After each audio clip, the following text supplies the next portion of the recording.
L'audit consiste à vérifier que l'ensemble des exigences du référentiel sont respectées.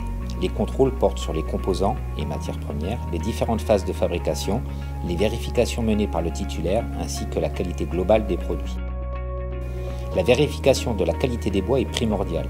En effet, les performances mécaniques du bois lamelé dépendent en très grande partie de la qualité des bois utilisés.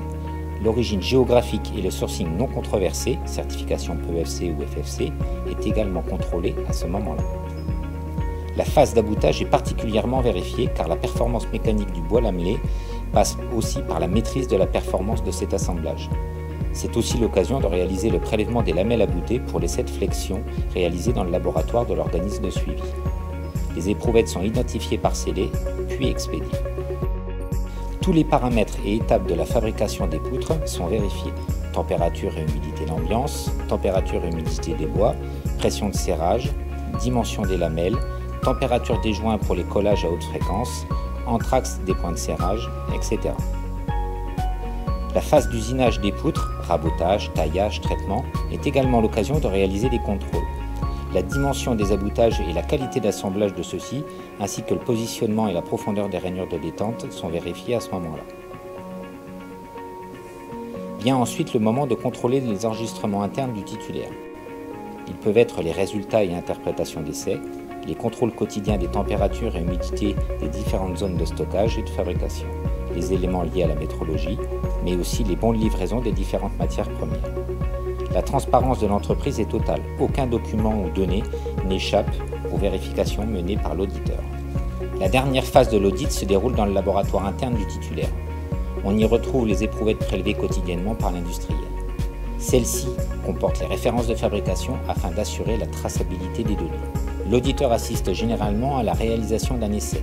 Cela lui permet d'apprécier la compétence du personnel de laboratoire. Vous voyez ici un essai sur un banc de flexion 4 poids avec une lamelle aboutée, puis ensuite le matériel permettant de réaliser les essais de qualité de collage par délamination.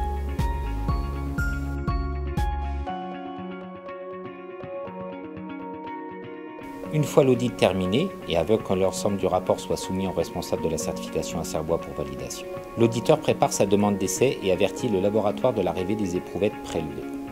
Une fois les résultats obtenus, la décision du maintien pourra être prise.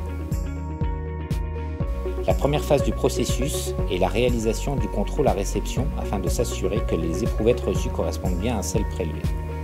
La seconde phase consiste à placer les éprouvettes dans des chambres climatiques thermorégulées afin de les stabiliser de manière homogène à 12% d'humidité.